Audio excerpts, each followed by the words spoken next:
शिवाय। महेश्वर का ब्रह्मा और विष्णु को अपने निष्कल और सकल स्वरूप का परिचय देते हुए लिंग पूजन का महत्व बताना।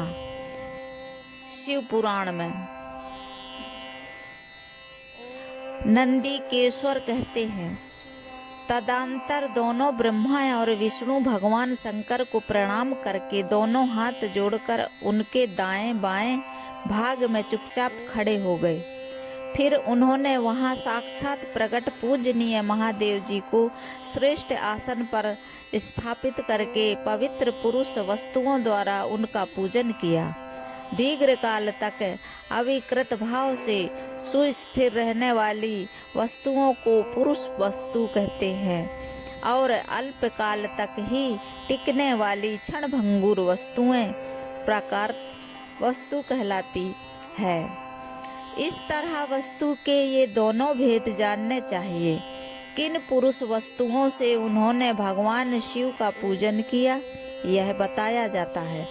हार, नूपुर, केयूर, किरीट, मणिमय कुंडल, यज्ञोपवीत, उत्तरीय वस्त्र, पुष्पमाला, रेशमी वस्त्र, हार, मुद्रिका, पुष्प, तांबूल, कपूर, चंदन एवं आगरू का अनुलेप, धूप दीप, श्वेत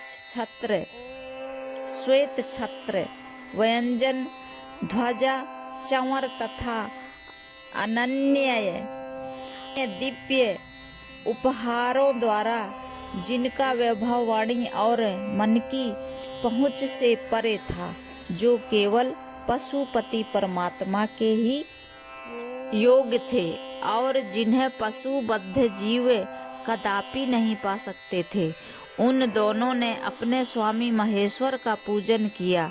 सबसे पहले वहां ब्रह्मा और विष्णु ने भगवान शंकर की पूजा की।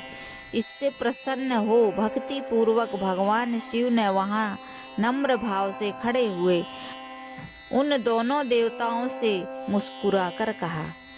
महेश्वर बोले, पुत्रों, आज का दिन एक महान दिन है। इसमें तुम्हारे द्वारा जो आज मेरी पूजा हुई है, इससे मैं तुम लोगों पर बहुत प्रसन्न हूँ। इसी कारण यह दिन परम पवित्र और महान से महान होगा। आज की यह तिथि शिवरात्रि के नाम से विख्यात होकर मेरे लिए परम प्रिय होगी। इसके समय में जो मेरे लिंग, निष्कल अंग, आकृति से रहित निराकार स्वरूप के प्रतीक वीर, सकल साकार रूप के प्रतीक विग्रह की पूजा करेगा, वह पुरुष जगत की सृष्टि और पालन आदि कार्य भी कर सकता है। जो शिवरात्रि को दिन रात निराहार एवं जितेंद्रिय रहकर अपनी शक्ति के अनुसार निश्चल भाव से मेरी यथोचित पूजा करेगा, उसको मिलने वाले फल का वर्णन सुनो। 1 वर्ष तक निरंतर मेरी पूजा करने पर जो फल मिलता है, वह सारा फल केवल शिवरात्रि को मेरा पूजन करने से मनुष्य तत्काल प्राप्त कर लेता है। जैसे पूर्ण चंद्रमा का उदय समुद्र की वृद्धि का अवसर है, उसी प्रकार यह शिवरात्रि तिथि मेरे धर्म की वृद्धि का समय है। इस तिथि में मेरी स्थापना आदि का मंगलमय उत्सव होना चाहिए। पहले मैं जब ज्योतिर्मय स्तंभ रूप से प्रकट हुआ था, वह समय मार्गशीर्ष मास में आर्द्रा नक्षत्र से युक्त पूर्णमासी या प्रतिपदा है।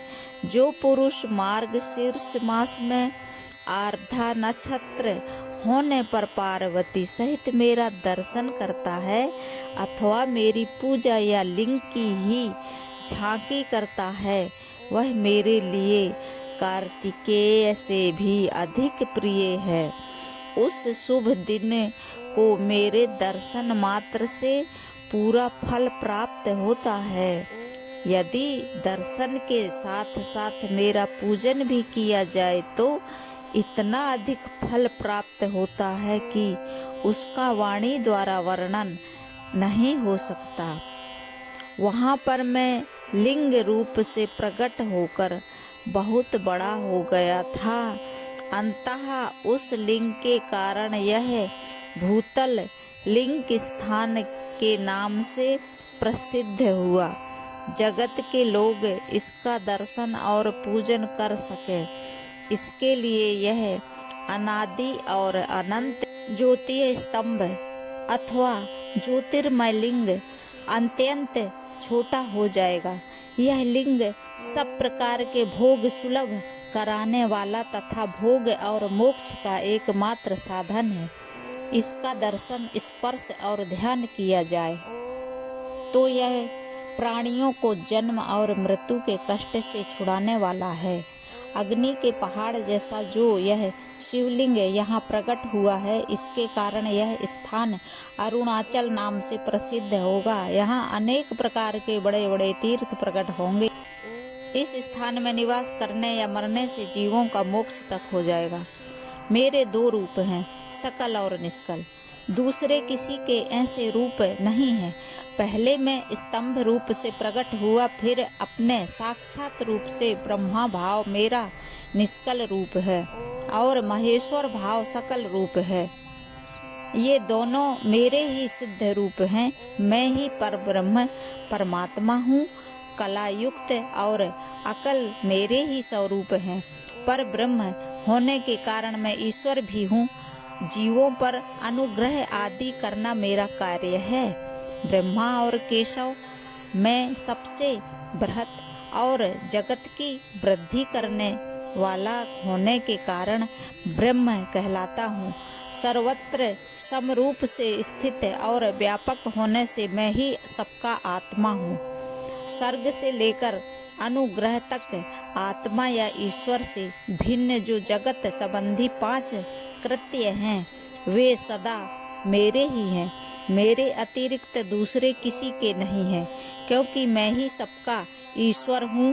पहले मेरी ब्रह्म रूपता का बोध कराने के लिए निष्कल लिंग प्रकट हुआ था।